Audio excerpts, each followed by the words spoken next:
Tuhan, kami mengucap syukur pagi hari ini Engkau kumpulkan kami kembali. Anugerah-Mu besar bagi kami.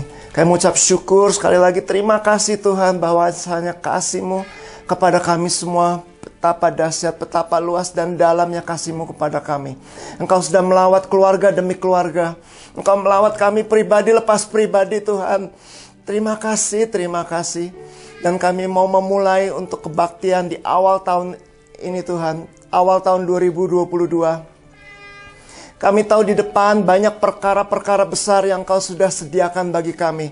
Ada sesuatu kekuatan baru, ada perlengkapan baru yang Kau berikan kepada kami. Untuk kami kuat melewati tahun 2022 ini. Tuhan, kami ucap syukur, kami terima kasih. Engkau memperlengkapi kami. Engkau memampukan kami. Engkau menjaga kami. Engkau melingkupi kami dengan kasih dan anugerah kemuliaan-Mu. Terima kasih Tuhan. Dan biar pagi hari ini Tuhan, kami mulai kebaktian di awal tahun ini. Kami mau mendengar akan pesan-Mu, kami mau mendengar akan suara isi hati-Mu di awal tahun ini. Yang akan menguatkan kami, membekali kami. Terima kasih Tuhan. Kami serahkan kebaktian ini dalam anugerah, dalam pimpinan-Mu. Ikat kami dengan tali kasih kuasa Roh Kudus-Mu ya Tuhan. Terima kasih. Engkau memimpin acara ini dari awal sampai akhir kebaktian nanti. Kau memberikan kami step by step, langkah demi langkah, untuk kami mulai menapak di awal tahun ini dan bekal kami. Demi nama Tuhan Yesus. Haleluya. Amin.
Dan kami mengangkat tangan kami di hadapan Tuhan. Di permulaan awal tahun ini, kami mau datang dengan segenap hati, mau naikkan ucapan syukur kami. Kami hendak mendengar suara Tuhan, ingin mendengar firman-Nya, ingin tahu perintah-perintah-Nya untuk sepanjang tahun ini sebagaimana kami telah terima. Tahun 2022 ada begitu banyak bencana, kesulitan hidup, bahkan kematian. Bawa kami mendekat kepada Engkau, duduk di bawah kaki-Mu, tinggal tenang di dalam kasih-Mu. Ajarkan kami jalan-jalan kehidupan kami beserta keluarga kami untuk hidup damai, tenang, dan aman dalam pelindungan-Mu. Pelihara hidup kami, satu rumpun generasi keluarga besar yang akan lahir sampai anak cucu kami tidak berkesudahan. Sebab Engkau mengikat perjanjian kekal dengan kami. Sebagaimana firman-Mu di dalam darah Yesus yang mahal telah membeli kami lunas dari kehidupan dunia ini, berpindah menjadi eklesia yang dipilih, dipisahkan, dan dijadikan Tuhan sebagai kemuliaan-Nya. Terima kasih Tuhan, berfirman dan berkati kami semua. Dalam roh hikmat, pengertian pengenalan yang benar akan Engkau memberkati kami. Di dalam nama Tuhan Yesus Kristus kami telah berdoa dan mengucap syukur. Mari semua kita yang cinta Tuhan sama-sama katakan amin. Shalom Bapak Ibu yang dikasihi Tuhan.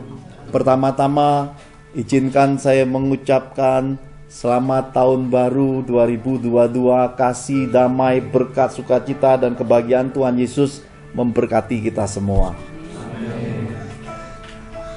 Kitab suci mengajarkan kepada kita pada saat pertama kali Tuhan memperkenalkan dirinya ketika Musa, kalau bangsa yang kau pilih, bangsa Israel, bertanya, siapakah engkau? Tuhan menjawab, aku adalah aku. Sebuah pernyataan profetik tentang aku, yaitu Tuhan. Tuhan sendiri punya karakter, Tuhan sendiri punya ciri khas. Demikian juga kita, diciptakan menurut imago Dei Tuhan, punya gambar dan rupa Tuhan. Kita mewarisi karakter Tuhan, kita mewarisi ciri khas yang dari Tuhan. Sekalipun kita lahir bersaudara dari rahim yang sama, ada ciri khasnya satu dengan yang lain, jempolnya aja berbeda. Sama-sama jempol tapi ada ciri-ciri khasnya. Ada orang yang punya bulatan di jempolnya, ada yang putus-putus, ada yang jempolnya bahkan dua. Richie lebih bagus lagi punya antena di dekat kupingnya. Ada banyak ciri khas yang kita berkata secara kesanggupan berpikir manusia, teknologi, sains manusia tidak bisa memahami semua itu. Kemuliaan Tuhan menyembunyikan segala sesuatu. Manusia pada dimensi kekayaan sampai level raja punya segalanya, ingin mencapainya. Bahkan pernah dalam sejarah ada satu Huang Ti, raja besar yang ada di Cina, ingin mencapai hidup abadi dengan mengorbankan banyak darah perawan, menciptakan ramuan untuk awet muda. Tidak menolong hidupnya. Kenapa? Karena Tuhan membatasi hidup manusia menurut kedaulatannya. Dan sesudah itu bergulir, sesudah aku adalah aku, Tuhan memberi nama, Dia adalah Allah Abraham, Allah Ishak, Allah Yakub. Kalau kita mempelajari sejarah Israel, kita akan menemukan Abraham, Ishak, Yakub ini merupakan tiga tokoh besar kitab suci, pembatas dari kehidupan umat manusia di muka bumi. Kita bisa melihat segala sesuatu secara terbuka dalam kitab suci. Abraham dilahirkan jadi seorang pria yang sangat kaya. Ketika dia meresponi panggilan Tuhan, itu adalah panggilan terbesar karena berdasarkan firman. Dia mendengar suara Tuhan, dia taat tanpa paham apa isinya, tanpa mengerti segala sesuatu. Dan kita ketika masuki pelajaran sejarah Israel, kita menemukan Abraham ternyata memiliki warisan pengajaran pengenalan akan Tuhan lewat generasi Nuh. Karena manusia masih hidup beratus-ratus tahun, ternyata masih ada sambungan impartasi pengenalan akan Tuhan. Bahkan Abraham secara unik di dalam catatan sejarah Israel bisa membawa suatu perubahan bagi papanya sendiri yang pada saat itu adalah penyembah berhala. Abraham yang membawa perbekalan kekayaan itu, mengikuti suara Tuhan, bertambah kaya raya melalui iman, jatuh ke generasi kedua yang bernama Ishak. Ishak adalah generasi kasih karunia. Ishak hidup dari warisan. Warisan Abraham jatuh ke Ishak 100%. Maka Ishak mempraktekkan iman Abraham, warisan tambah ketaatan. Kitab suci berkata Ishak menjadi seorang pribadi, seorang pria yang makin lama kian kaya, kian lama kian kaya. Kitab suci berkata Ishak dalam kasih karunia ketaatan menjadi demikian kaya rayanya. Masuki dimensi tingkatan ketiga.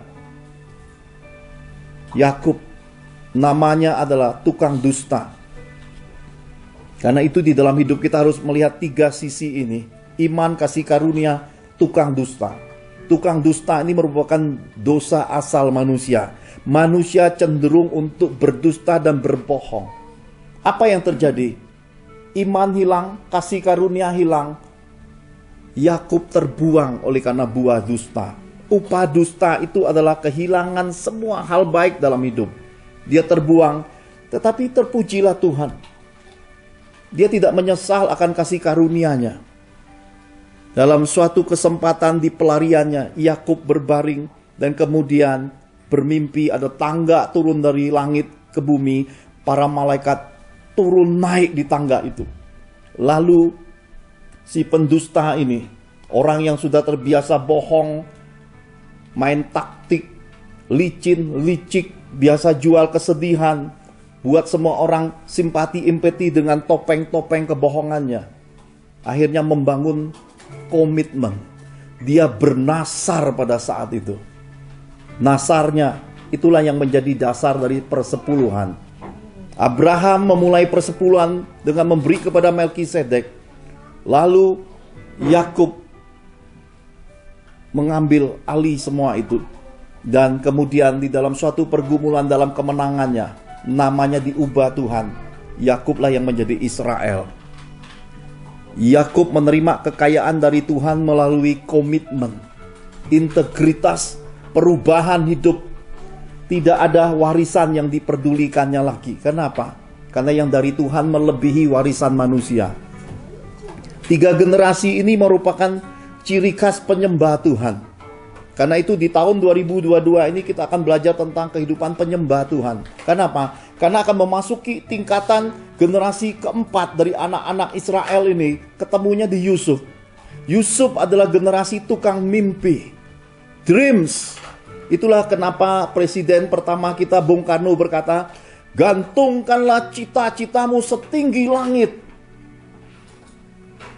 Yesus memberi yang lebih hebat dari pernyataan presiden kita. Mintalah apa saja.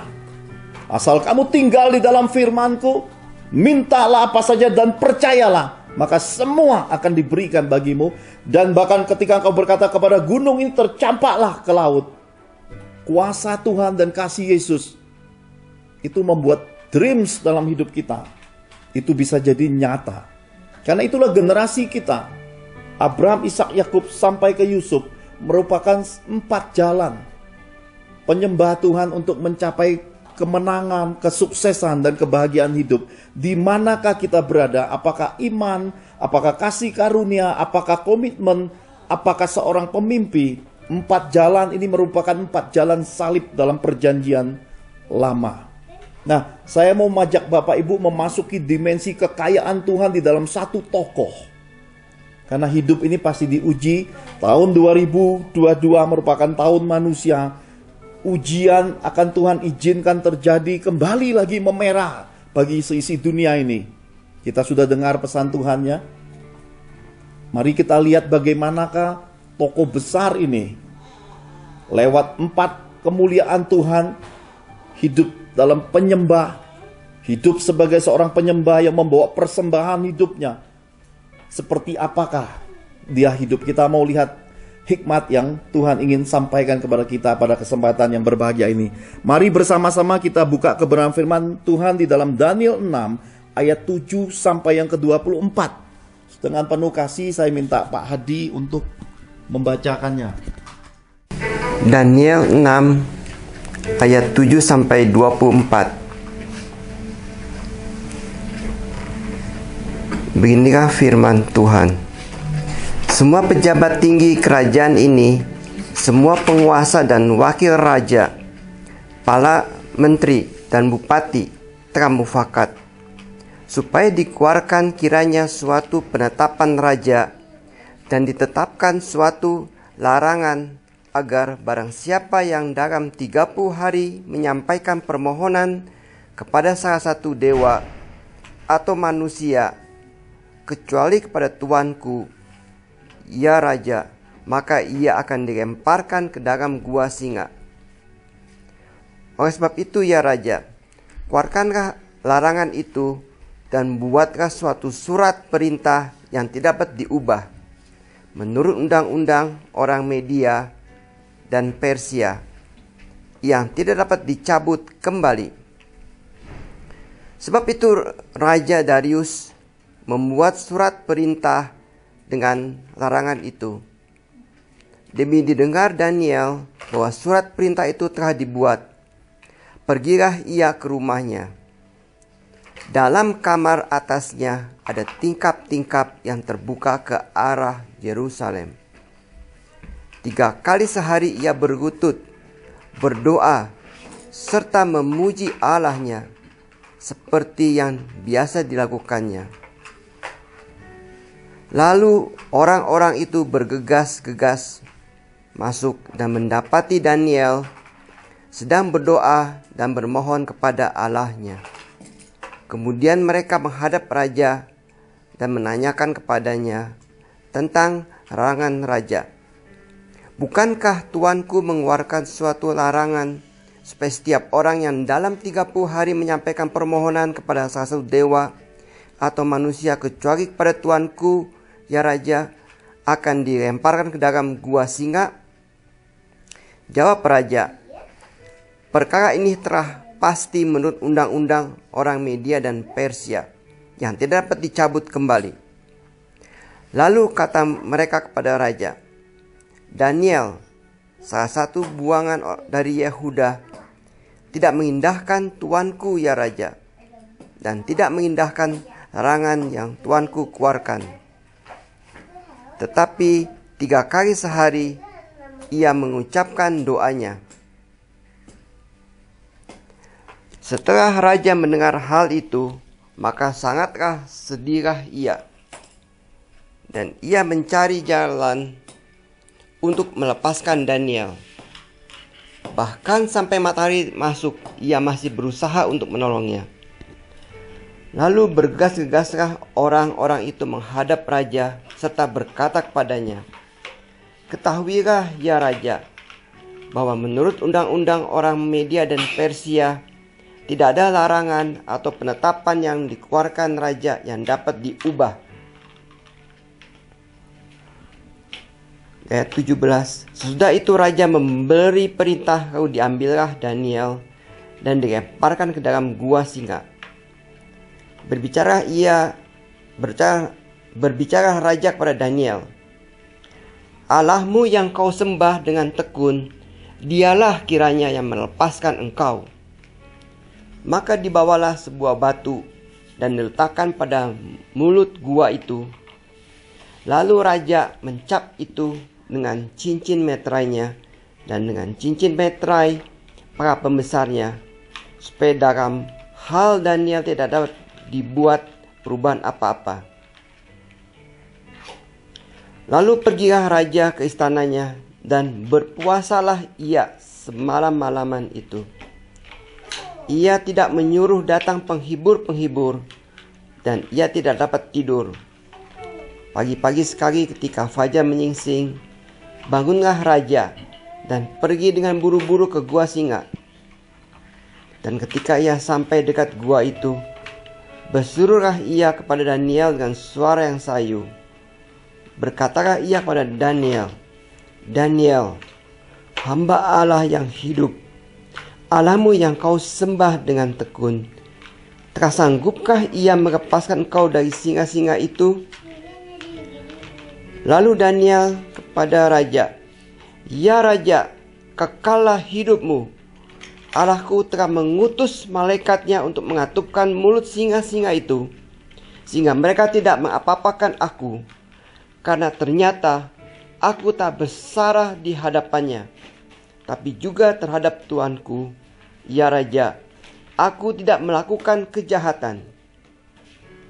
Lalu sangat sukacitalah raja dan ia memberi perintah supaya Daniel ditarik dari dalam gua itu. Maka ditariklah Daniel dari dalam gua itu dan tidak terdapat luka apa-apa padanya, karena ia percaya kepada Allahnya. Raja memberi perintah, lalu diambillah orang-orang yang telah menuduh Daniel dan mereka dilemparkan ke dalam gua singa, baik mereka maupun anak dan istri-istri mereka.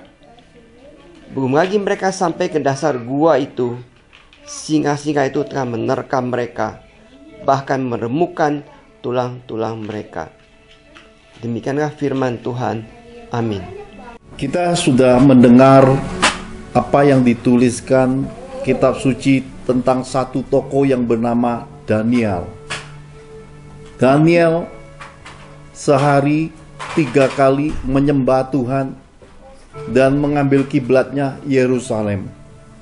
Di tengah-tengah perintah tidak boleh minta apapun kecuali kepada raja, Daniel tidak bergeming. Hatinya fokus pada Tuhannya. Segenap hati hanya untuk Tuhannya.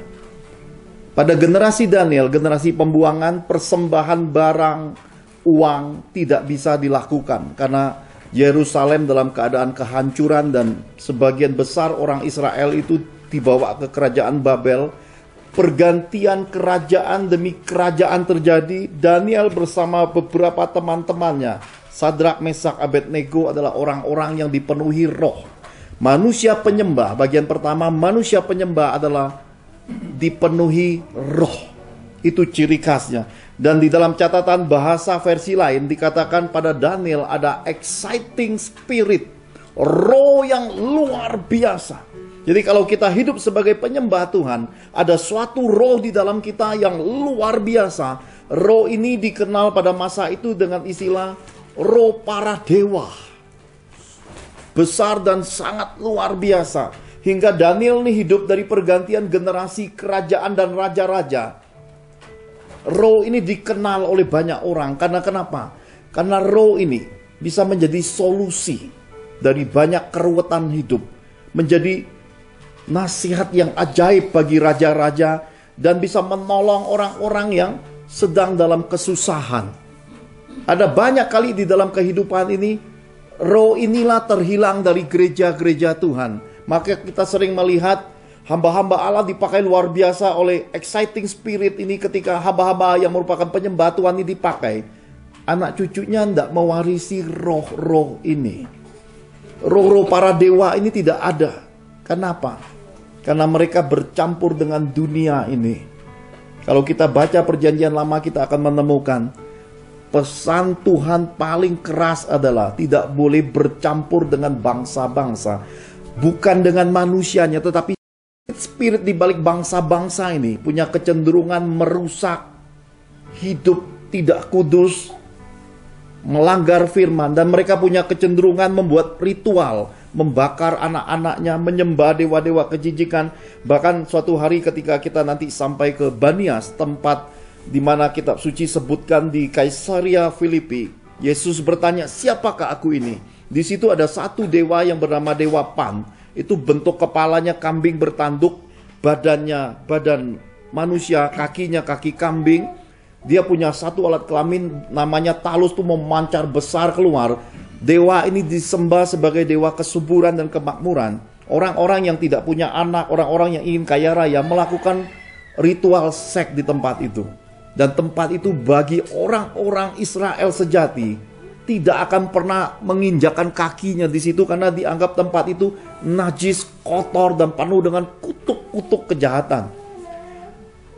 Di bawah dari tempat Dewa Pan itu ada sebuah gua yang dipercayai sebagai Hades, tempat datangnya roh maut. Memang di dalam sejarahnya, sekali waktu ketika mereka sedang melakukan ritual, tiba-tiba seperti ada air bah masuk dan orang yang sedang melakukan hubungan seksual itu dibanjiri air dan banyak yang mati. Maka dikenal dengan Gua Hades di tempat itu. Sebenarnya itu adalah aliran air yang turun dari Hermon. Jadi ketika berkat dialirkan dari Hermon, yang nerima tidak siap, itu jadi bencana kematian dalam hidup. Perjamuan kudus Tuhan Yesus, bila diterima dengan cara tidak benar, itu bisa jadi penyakit dan itu bisa membuat kehancuran hidup. Karena itulah sakramen perjamuan kudus, bagi beberapa hamba Tuhan dan gereja-gereja membatasinya supaya apa? Supaya anak-anak diberkati oleh apa? Oleh iman orang tuanya, dan sebaiknya mereka yang cukup umur. Tetapi beberapa hamba Tuhan yang hidup benar di hadapan Tuhan, yakin dalam kekudusan hidupnya, bahkan bayi dalam kandungan pun mereka ajak perjamuan kudus. Semua kembali kepada tingkat pengertian, tingkat kedewasaan, dan bagaimana menjaga hidup di hadapan Tuhan. Karena itulah penyembah harus hidup di dalam roh ini, harus membawa suatu fondasi dasar hidup buat kita. Tidak mungkin anak-anak akan meniru kehidupan seorang papa, seorang mama, kalau papa dan mama tidak menjadi contoh dan teladan dalam kehidupan. Orang tua, tugas utamanya adalah memberi contoh di dalam pendidikannya. Selain membesarkan, tetapi lebih utama lagi adalah mendidik anak-anaknya. Karena itulah kodrati kehidupan manusia adalah imago Dei. Rupa gambar Allah itu merupakan pendidikan parameter hidup manusia dari dalam kandungan sampai hari akhirnya. Imago Dei itulah anak-anak lihat dengan mudah ada pada papa mamanya. Kalau itu tidak ada, maka generasi akan keluar dari relnya. Kita dengar perjanjian Tuhan semalam. Di jalan, di pembaringan, dimanapun kau berada, jangan lupa mendidik anak-anakmu, kata kitab suci. Nah, ketika kita melihat ketika manusia penyembah hidup dalam roh, apa yang mereka buat? Abraham menurunkan berkatnya kepada Ishak, merupakan warisan. Sampai hari ini kita bisa melihat warisan ini masih jadi kutub. Ada banyak persaudaraan hancur karena pembagian warisan. Tetapi apa yang Tuhan ajarkan kepada saya bukan suatu kebetulan. Saya tidak pernah mengharapkan warisan. Kebetulan memang tidak perlu warisan, karena saya tidak masuk pada generasi Ishak untuk ambil warisan. Yang saya buat adalah saya ambil bagian seperti Yakub, Israel, dan Yusuf. Saya memberkati orang tua. Saya tidak ingin lagi lihat orang tua kekurangan dalam segi finansial. Saya tidak ingin lihat orang tua kesusahan. Saya coba belajar berbakti sebagai anak. Dan sebagai seorang hamba Tuhan, saya percaya bakti saya moga-moga jadi teladan bagi umat Tuhan. Ketika mama saya sakit, hampir saya menjual rumah. Saya tidak pedulikan gak punya rumah, karena saya tahu satu hal, di depan mata, ini adalah tugas pelayanan mulia. Berbakti melayani orang tua yang sedang sakit. Jadi di dalam hidup ini, bagi kita, pelayanan yang utama bagi anak-anak adalah menyenangkan orang tua. Lihat apakah dream orang tua atas kita, dan lihat hal apa saja yang kita lakukan yang menyakiti orang tua. Itu pelayanan. Dan marilah kita di dalam hidup ini sebagaimana yang diperintahkan Tuhan, jangan mengumpulkan harta di bumi ngengat dan berkarat. Nggak guna semua itu. Saya sudah ada beberapa contoh dari teman-teman dan relasi semasa pandemi COVID-19 ini. Mereka yang sangat kaya, punya banyak aset, deposito, meninggal di usia 42 tahun dan 45 tahun. Istrinya jadi janda kembang kaya raya. Nggak guna semua itu. Yang guna adalah, yang bermanfaat adalah mendengar suara Tuhan, hidup dipimpin roh. Apa yang Tuhan ingin kita kerjakan, itu hal baik, dan pasti di baliknya ada hari-hari baik dan masa depan. Tidak sedikit di antara kita Tuhan nasihatkan untuk mencairkan asetnya. Terkadang orang tua kita butuh selagi mereka hidup. Tidak sedikit di antara kita Tuhan nasihatkan untuk berbagi berkat-berkat itu. Jangan berebut dan jangan serakah di baliknya. Dan ketika kita lakukan, kita bisa melihat persaudaraan itu jadi karib. Dan ketika persaudaraan itu menjadi karib, berkat Hermon itu dialirkan lagi. Dan ketika kita berbakti mengutamakan orang tua yang masih hidup, aset yang kita cairkan itu tidak akan habis. Karena itu janji Tuhan, bahwa orang benar akan mewarisi berkat bagi anak cucunya. Tapi ketika kita karena mempertahankan aset kemudian dengan orang tua kita bersitegang, aset itu kan habis oleh penyakit. Karena Tuhan selalu punya cara untuk menghabiskan, menghajar orang-orang yang tegar tengkuk keras kepala. Jadi pemahaman ini harus kita dapat. Dan saya melihat semua itu sampai hari ini, baik di dalam kekristenan ataupun di luar kekristenan, saya melihat semua itu dengan mata kepala sendiri, dan Tuhan menunjukkannya bertahun-tahun lamanya. Jadi Bapak Ibu yang terkasih di dalam Tuhan, lakukan seperti ini. Petakan hidupmu lewat 4 jalan salib ini. Apakah iman, apakah kasih karunia, apakah komitmen nasar, ataukah dreams. Engkau pilih jalan ini, ataukah engkau merupakan orang yang mendapat kasih karunia 4 bagian salib ini. Dengan demikian tidak usah takut. Kalau Tuhan di pihak kita, Tuhan menyertai kita, apapun keinginan hatimu pasti terwujud, pasti tercapai. Ketika mertua saya berkata, cicil rumah di masa saya baru menikah, DP-nya papa yang kasih. Ternyata saya nggak punya bagian warisan. Sama sekali tidak ada. Kenapa? Ketika DP itu mau dikasih rumah di Kelapa Gading, saat itu sekitar 200 jutaan. Saya sudah lihat rumah besar-besar. Gaji saya tidak cukup tiap bulannya. Lalu saya berkata sama istri ketika kami berhitung, sama-sama sakit kepala. Lalu saya berkata, sudah lama. Kita ini kan menikah karena Tuhan. Niat baik papamu, kita kembalikan jadi berkat buat papamu. Kita minta izin aja.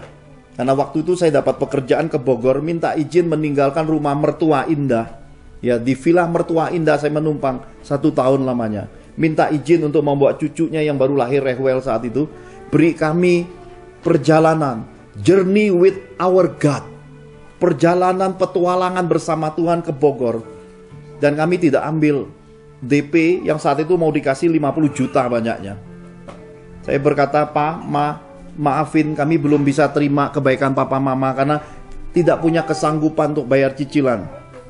Oleh pimpinan roh, beri kami kesempatan untuk melihat kebesaran Tuhan. Ternyata saya tidak beroleh aset dari jalan-jalan orang tua dan keluarga. Maka di dalam hidup saya, semua berkat itu merupakan datang dari keringat, dan semua itu adalah pemberian Tuhan yang tidak bisa digugat, tidak bisa diklaim satu manusia pun di muka bumi ini. Kenapa? Karena ternyata Tuhan yang memberkatinya. Dan ketika mama saya sakit, hari ini ada papa saya yang masih hidup, saya pun masih menjamin seperti Yusuf kelangsungan dan berkat-berkatnya. Bahkan mertua saya masih hidup, seorang mertua perempuan. Saya tidak pernah memikirkan untuk dapat warisan dalam nama Yesus di atas pusara istri saya. Sama sekali saya tidak berharap keuangan dari garis rumpun keluarga. Karena saya tahu kekayaan terbesar hidup saya, harta pusaka saya hanya Yesus Kristus. Kalau itu pun dilimpahkan, dipercayakan, yang menerimanya hanya 2 turunan ini, yang dari istri saya, Rehwel dan Serat. Saya 1 keping uang pun saya tidak akan pernah berpikir untuk menerimanya, karena saya tidak tertarik dan tidak dikhususkan Tuhan untuk semua itu. Saya lebih memilih hidup dalam roh, hidup sebagai penyembah Tuhan.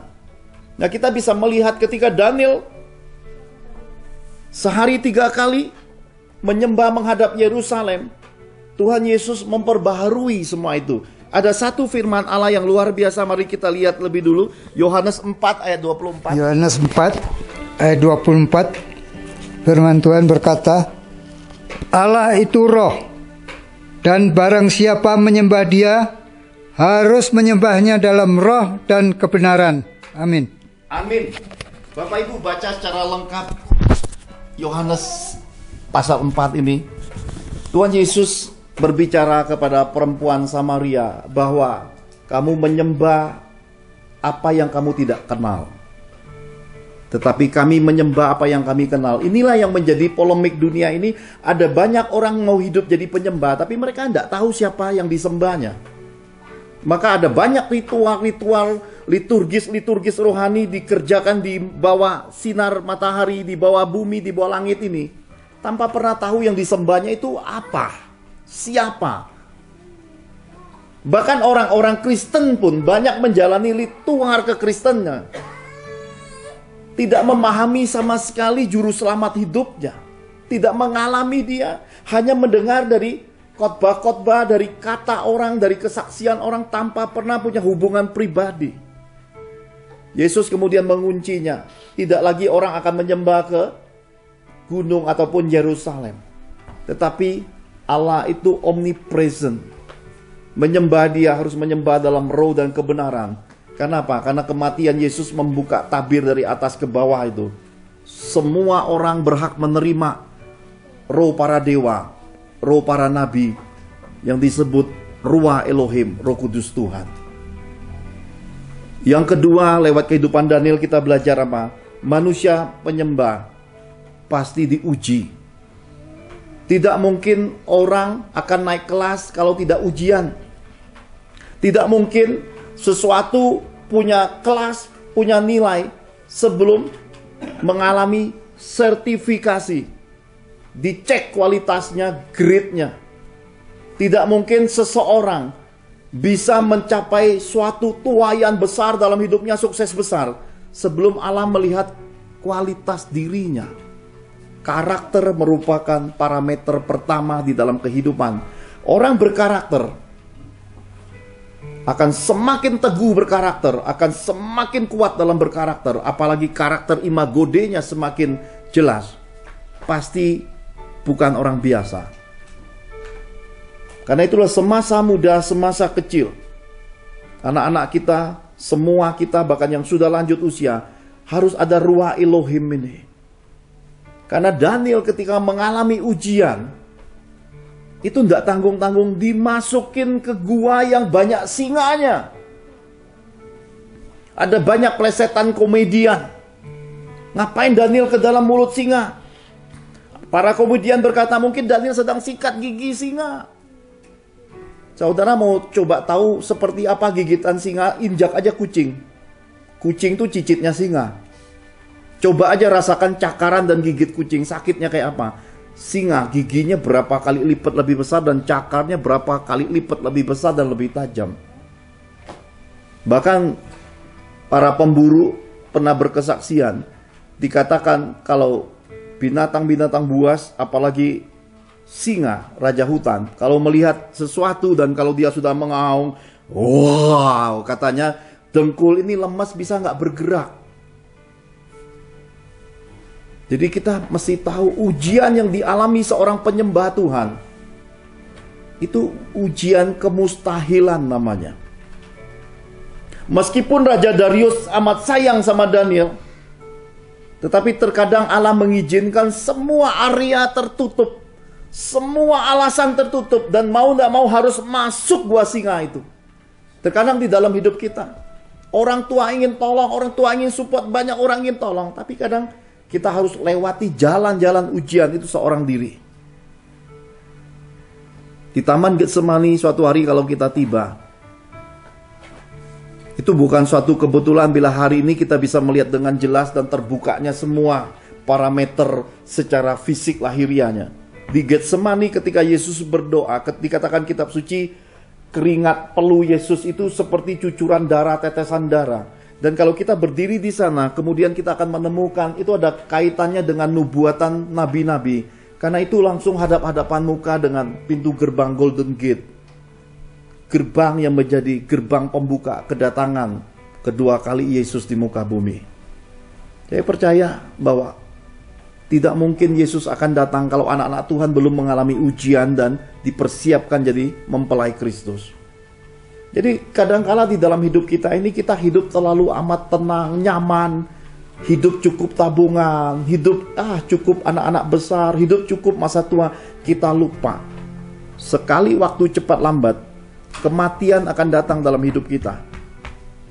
Kita harus ada dan berdiri di tata pengadilan Yesus. Itu tidak ada siapapun lagi, tanpa apapun, tanpa jabatan, tanpa deposito, tanpa tabungan, tanpa apapun. Kita harus berdiri mempertanggungjawabkan apa yang kita perbuat semasa kita hidup.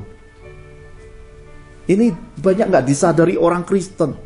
Kenapa? Karena orang Kristen berpikir hidup seperti orang dunia. Yuk habisin aja sampai waktu habis. Bahkan beberapa negara, gereja sepi, dan yang akan masuk ke gereja adalah orang yang sudah tua renta, sesudah berbuat dosa sepuas-puasnya baru masuk gereja. Mereka berpikir dengan begitu bahwa Tuhan dan hukum-hukum Tuhan dapat dipermainkan seenaknya.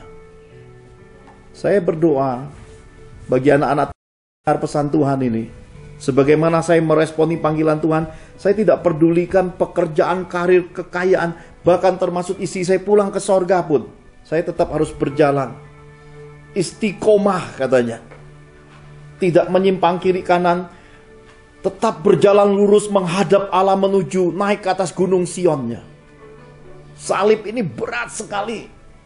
Karena kalau suatu hari kita berjalan menuju salib Yesus, kita bisa melihat lika-liku jalan itu, wah, menanjak bukit. Dan di sana juga ada dijual mahkota duri. Duri yang panjang-panjang itu waktu kita mau pegang aja nggak berani. Kenapa? Panjang dan tajam sekali.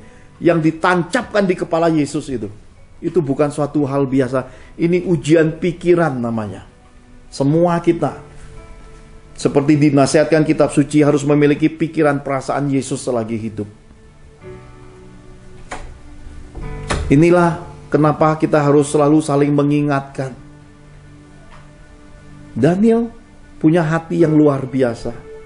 Kitab suci berkata, dia masuk ke dalam mulut singa, tidak dengan berontak-berontak, nggak ada ditulis dalam kitab suci. Sambil marah-marah, bersungut-sungut.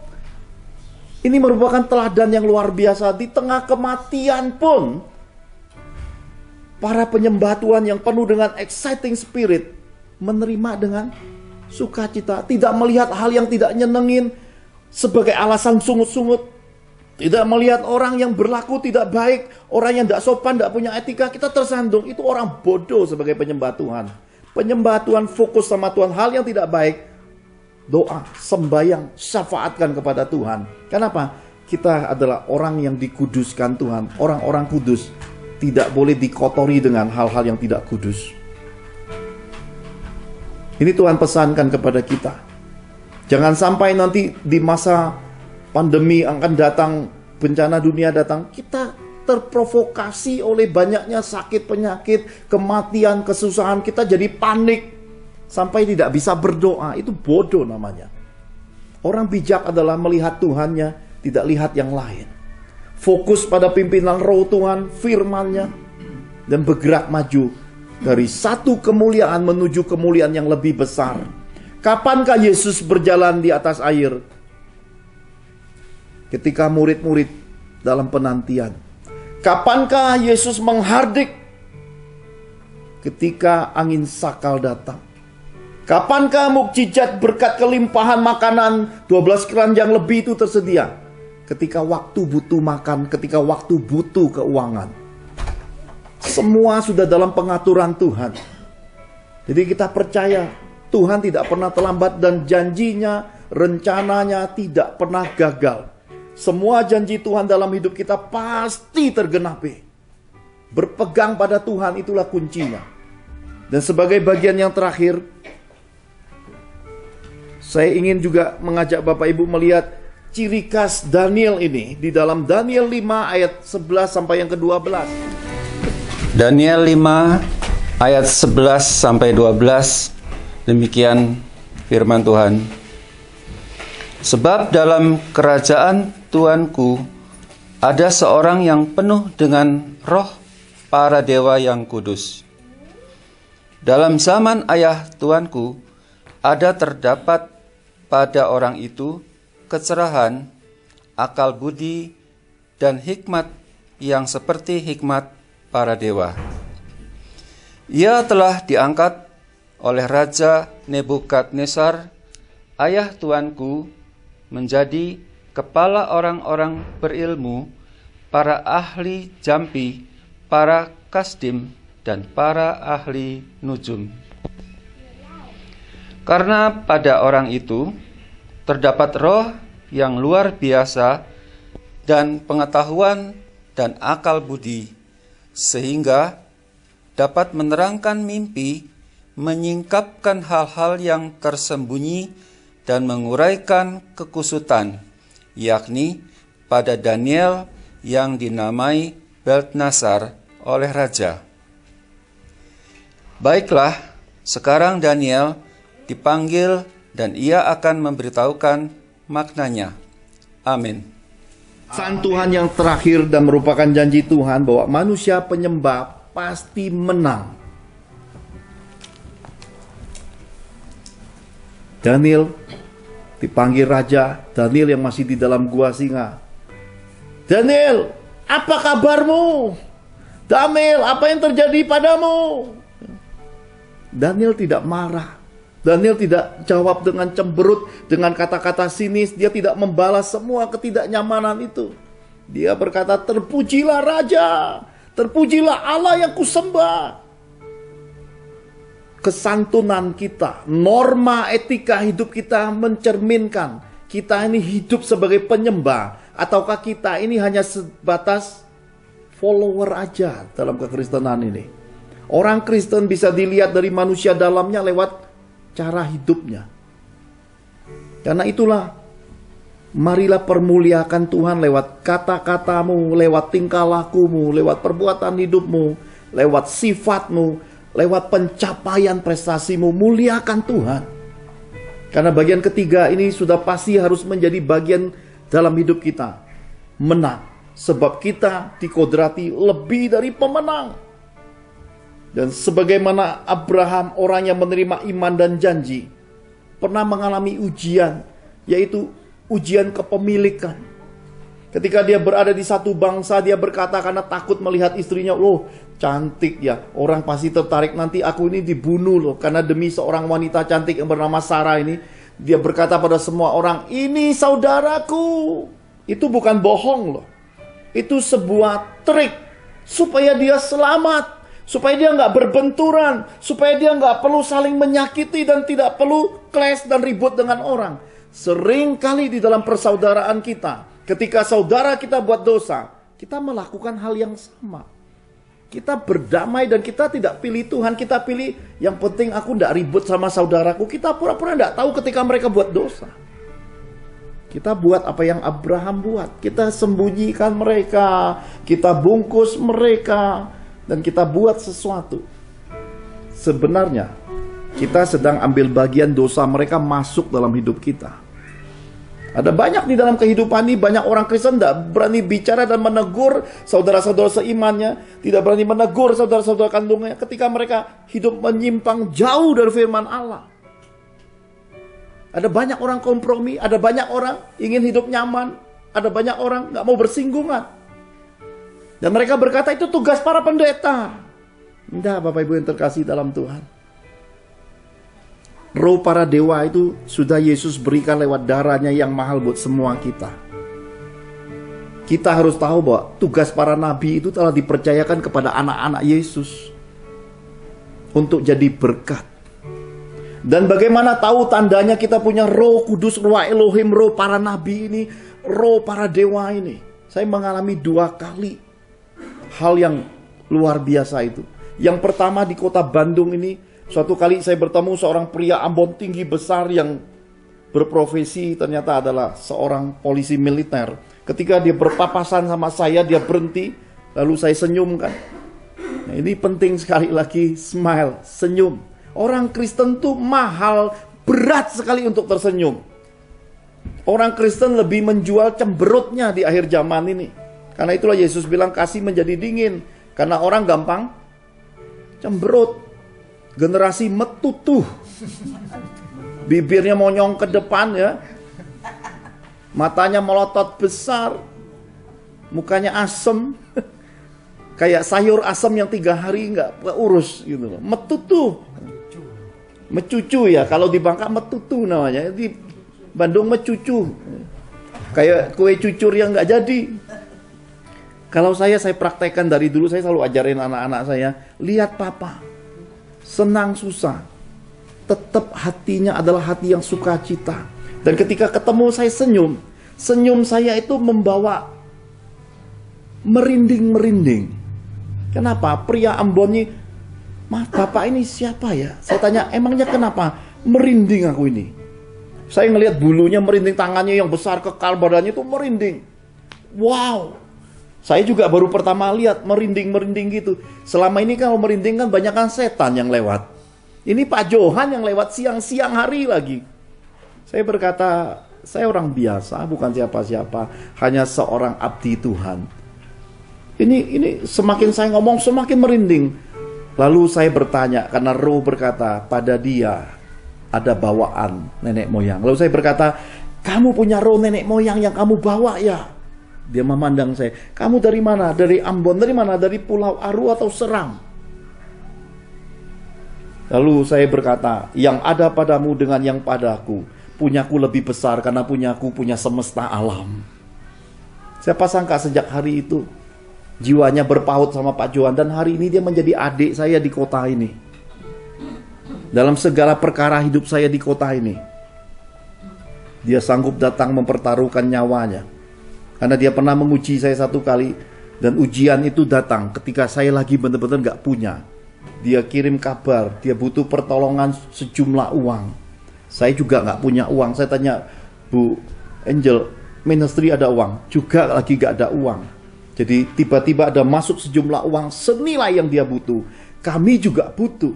Pilihannya mana? Menyerahkan kepada orang yang baru kenal, ataukah kebutuhan kita?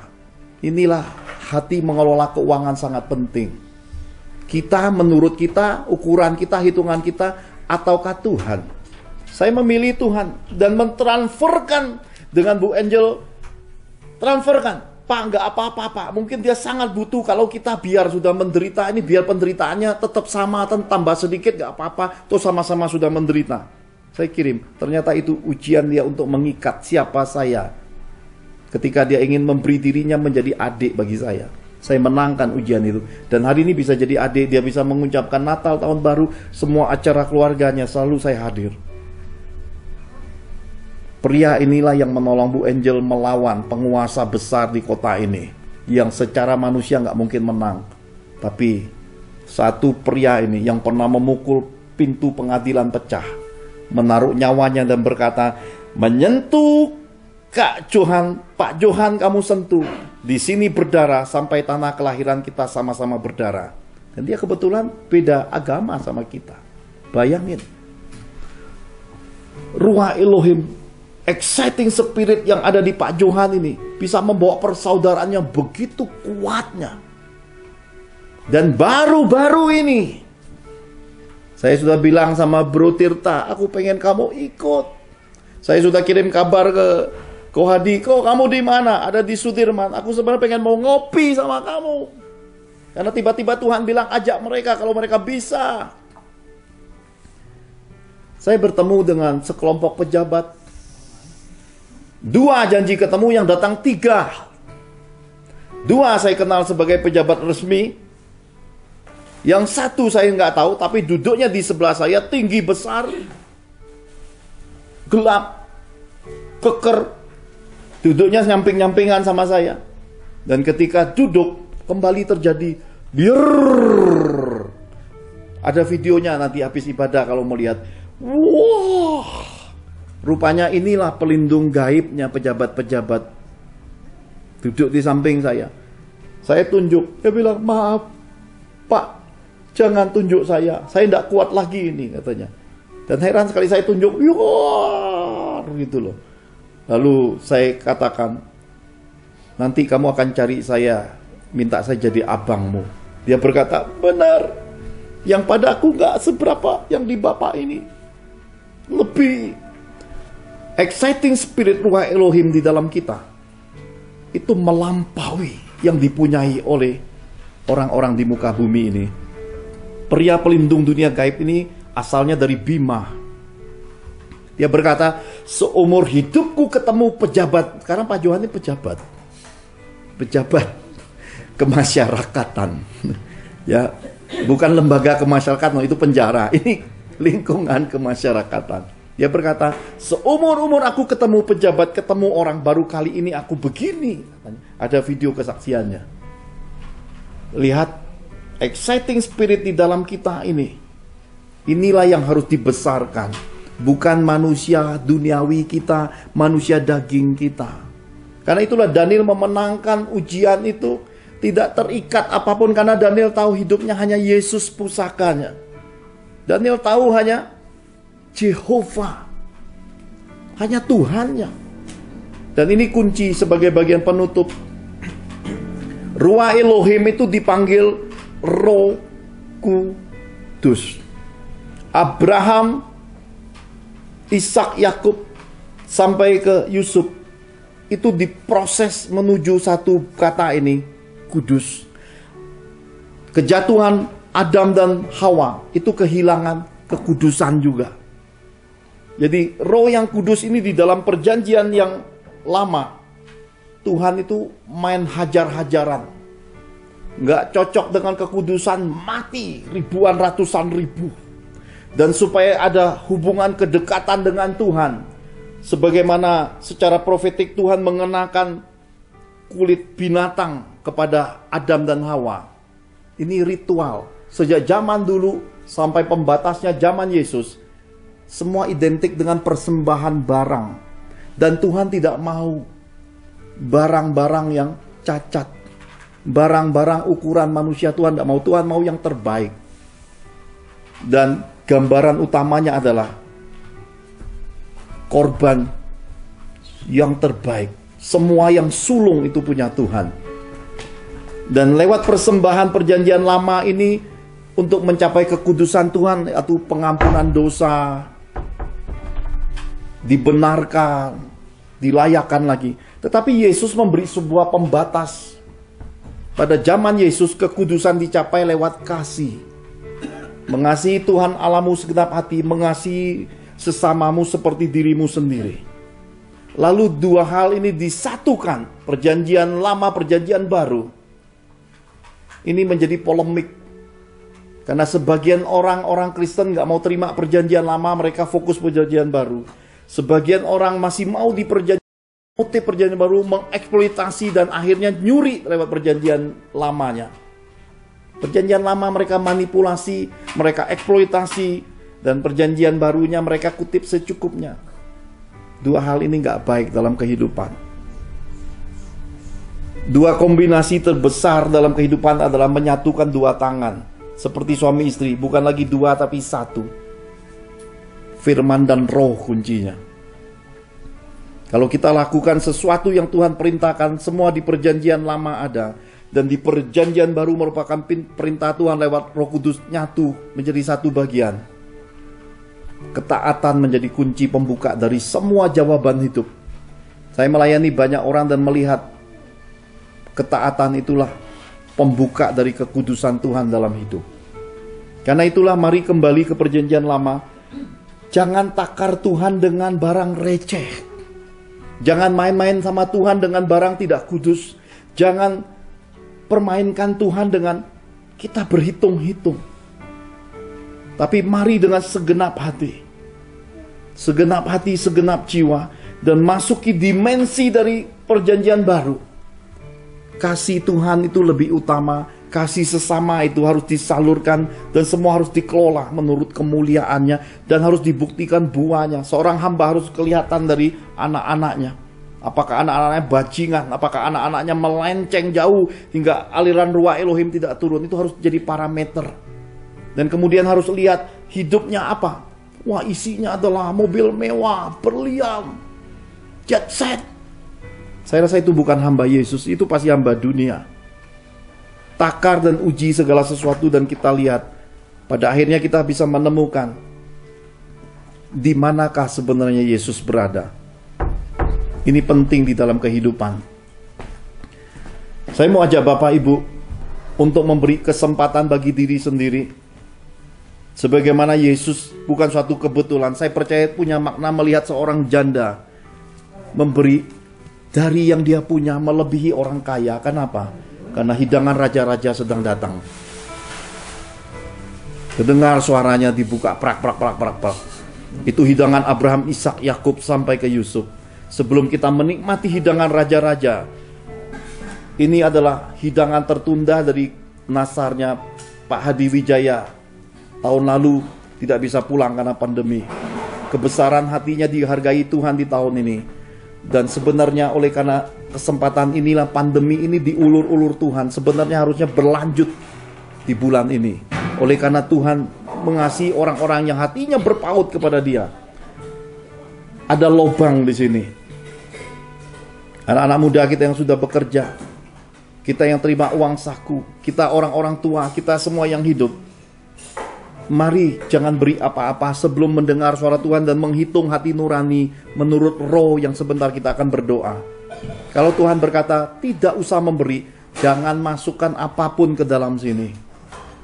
Karena jangan memberi sesuatu menurut keinginanmu, tapi berilah sesuatu menurut firman, menurut tuntunan rohnya.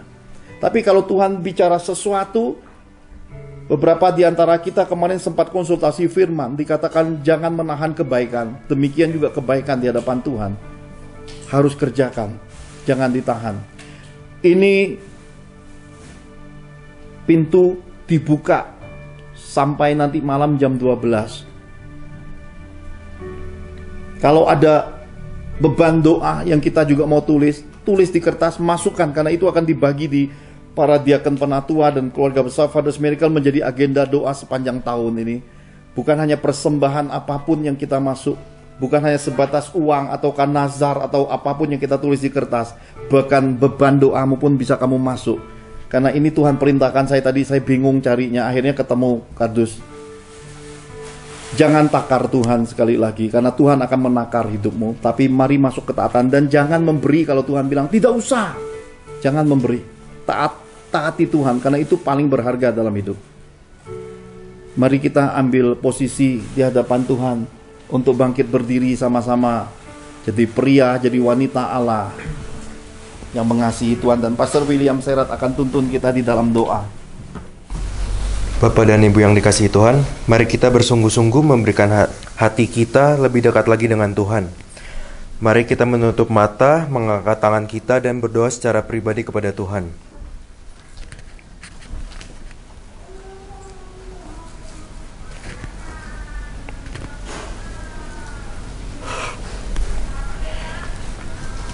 Tuhan Yesus, firman-Mu, berikan kami janji-janji dan kami setia melakukannya. Kami mau hidup taat kepadamu. Tentang persembahan sulung, Engkau berfirman, muliakanlah Tuhan dengan hartamu dan dengan hasil pertama dari segala penghasilanmu. Maka lumbung-lumbungmu akan diisi penuh sampai berlimpah-limpah. Dan bejana pemerahanmu akan meluap dengan air buah anggurnya. Tentang persembahan persepuluhan, Engkau berfirman, bawalah seluruh persembahan persepuluhan itu ke dalam rumah pembendaharaanku, supaya ada persediaan makanan di rumahku, dan ujilah aku. Firman Tuhan semesta Allah, apakah aku tidak membukakan bagimu tingkap-tingkap langit dan mencurahkan berkat kepadamu supaya berlimpahan? Aku akan menghardik bagimu belalang pelahap, supaya jangan dihabisinya hasil tanahmu, dan supaya jangan pohon anggur di padang tidak berbuah bagimu. Firman Tuhan semesta Allah. Maka segala bangsa akan menyambut kamu berbahagia, sebab kamu ini akan menjadi negeri kesukaan. Firman Tuhan semesta alam. Tentang persembahan kasih dan khusus, Engkau berfirman, 2 Korintus 8 ayat 12, sebab jika engkau rela untuk memberi, maka pemberianmu akan diterima. Kalau pemberianmu itu berdasarkan apa yang ada padamu, bukan berdasarkan apa yang tidak ada padamu. Di hari permulaan tahun 2022 ini, kami bawa korban syukur dan persembahan dari apa yang kami miliki, dari apa yang kami telah nazarkan, dan dari apa yang hal-hal yang terlambat terlupakan untuk kami taruh dan persembahan di bawah kakimu. Terimalah ya Tuhan, dan pakailah bagi pekerjaan kemuliaan-Mu. Dalam nama Tuhan Yesus kami telah berdoa. Haleluya. Amin. 5 menit lagi hidangan raja-raja siap. Saya juga nggak tahan lagi, udah lapar, aromanya sampai sini. Mari kita terima berkat Tuhan dengan berdiri sekali lagi supaya kakinya tetap segar, nyaman. untuk segera menuju jamuan raja-raja. Pastor William Selat kita daulat untuk berdoa tutup ibadah dan doa berkat-berkat Tuhan. Bapak Ibu yang terkasih dalam Kristus, pada ibadah ini kita diajarkan tentang manusia penyembah bagian kedua. Kita diajarkan untuk tidak menjadi satu atau bersatu dengan bangsa-bangsa. Kita juga diajarkan untuk mengenal Tuhan Yesus lebih dekat lagi secara pribadi. Mari kita akhiri ibadah online ini dengan doa sepakat menerima berkat-berkat Bapa Sorgawi. Mari kita angkat kedua tangan kita. Jemaat yang dikasihi Tuhan, biarlah firman Tuhan selalu menjadi pelita dan terang hidup kita. Tuhan memberkati engkau dan melindungi engkau. Tuhan menyinari engkau dengan wajahnya dan memberi engkau kasih karunia. Tuhan menghadapkan wajahnya kepadamu dan memberi engkau kasih dan damai sejahtera. Terimalah berkat Bapa Sorgawi, Tuhan Yesus, dan Roh Kudus. Dalam nama Tuhan Yesus, amin. Amin. Tuhan Yesus memberkati.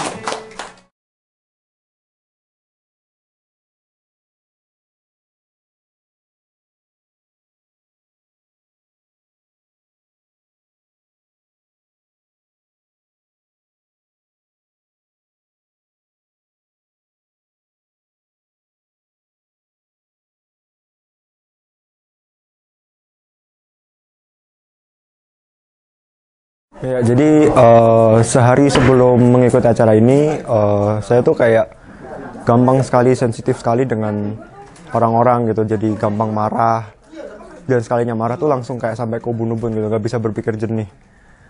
Tapi kayak waktu habis diskusi sama keluarga, terus kayak saya maksain kalau ya saya harus ikut acara ini gitu. Ya pokoknya saya datang dulu, saya mengikuti acara ini, dan puji Tuhan, ya saya bisa mengikuti acara ini dengan baik gitu.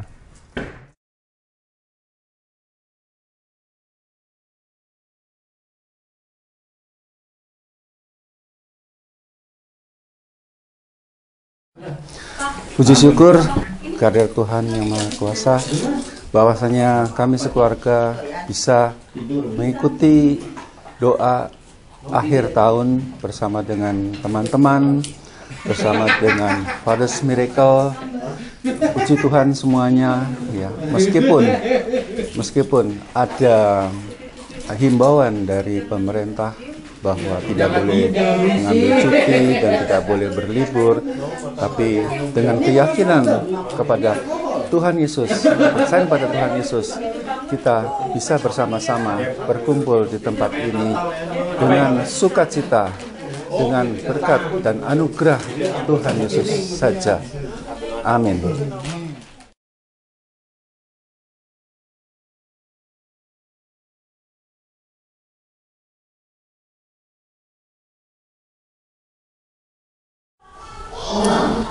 Shalom, saya ingin menyampaikan apa yang saya rasakan sebelum saya sampai di tempat ini.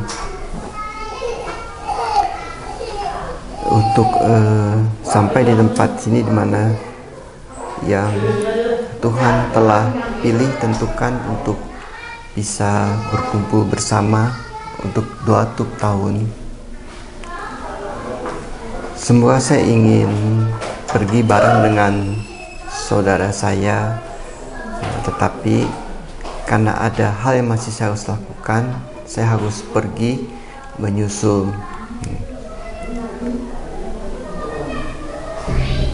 Ada beberapa alternatif yang bisa, karena Jakarta Bandung adalah tempat yang mudah dicapai, sehingga saya tidak khawatir dengan apa, saya pergi sendiri, saya bisa pergi sendiri.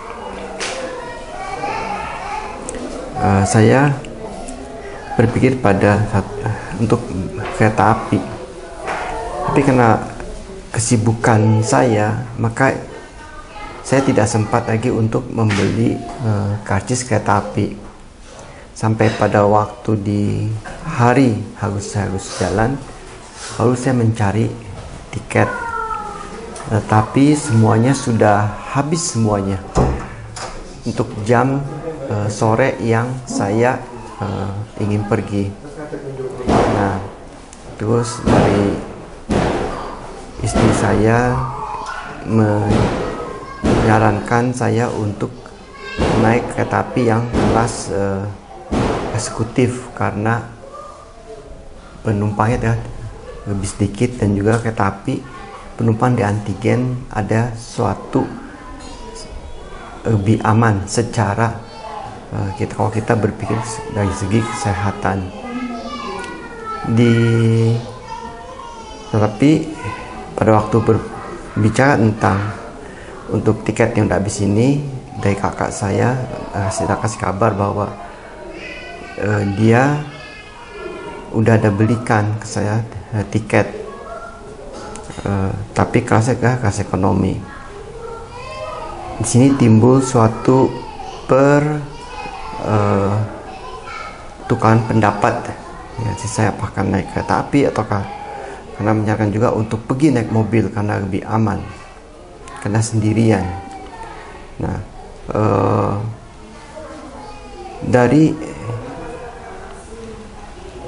kalau saya pergi naik mobil, maka saya harus sewa, karena kalau dari saudara saya tidak bisa meminjamkan mobil. Mencari sewa saat terakhir adalah saya minta tolong kakak saya minta tolong juga saya punya ipar saya untuk cari yang kenal yang bisa sewa mobil. Akhirnya menjelang tengah hari, kakak saya berhasil untuk mendapatkan sewa mobil, di mana sewa daripada pemiliknya sendiri dan diantar oleh pemiliknya. Ya, puji Tuhan akhirnya dapat jalan keluar yang mana sesuai dengan keinginan pada istri saya, karena lebih aman, terhindar daripada banyak orang, karena saya akan berkumpul juga dengan orang-orang di sini. Dan ada yang ternyata ada hal yang baik dengan naik mobil ini, karena pada saat jalan, dan saya jalan agak sore karena saya selesainya agak sore, jalanan tuh sepi sekali. Dan sebelum saya pergi juga ada hal lagi yang membawa suatu hal yang bagus adalah bahwa ada alat dan kabel daripada untuk dipakai pada malam doa itu yang tertinggal di rumahnya Pastor Johan, sehingga saya bisa ambil dulu dan baru pergi.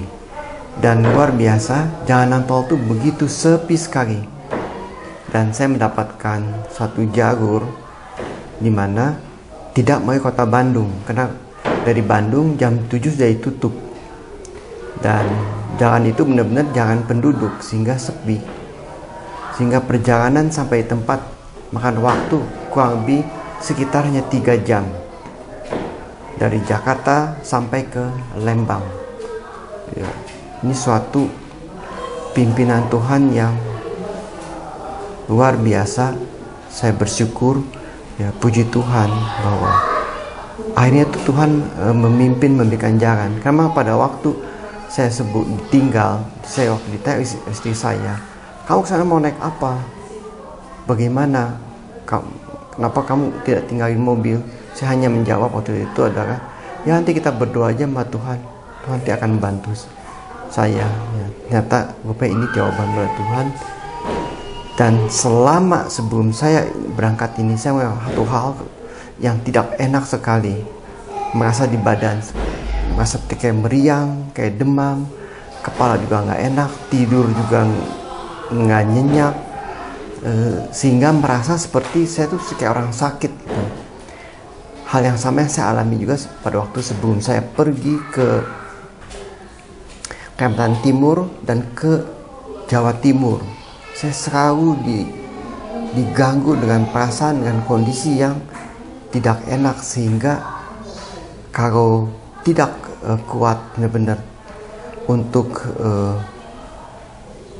teguh bahwa ya tetap saya akan ikut untuk pergi, maka cenderung bisa berkata, gak usah pergi, seperti itu.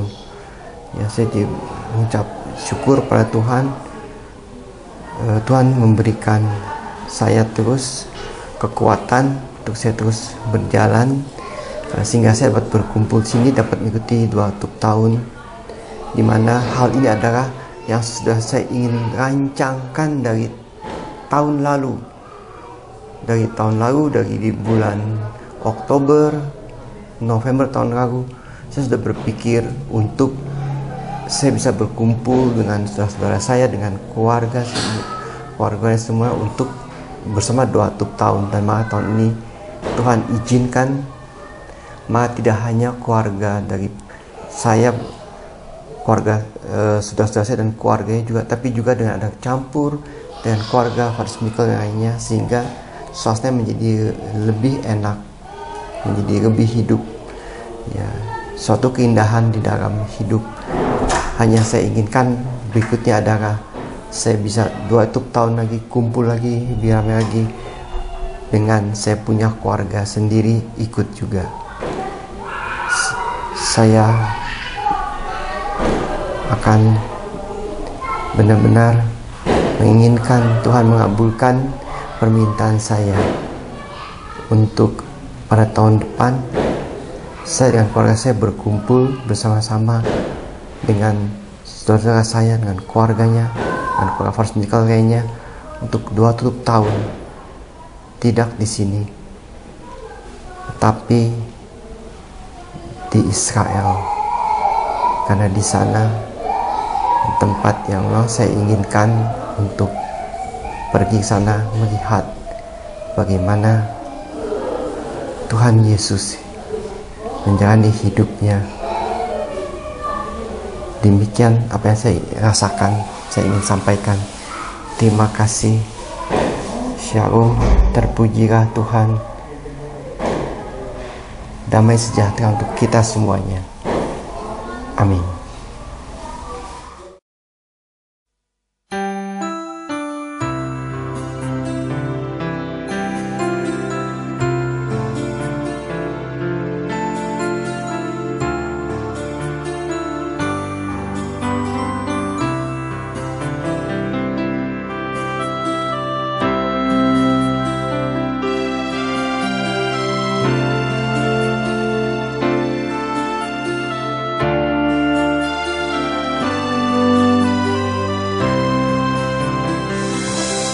Mengenalmu lebih dari segalanya, mengalamimu dalam hidupku, kehendakmu biar jadi di dalam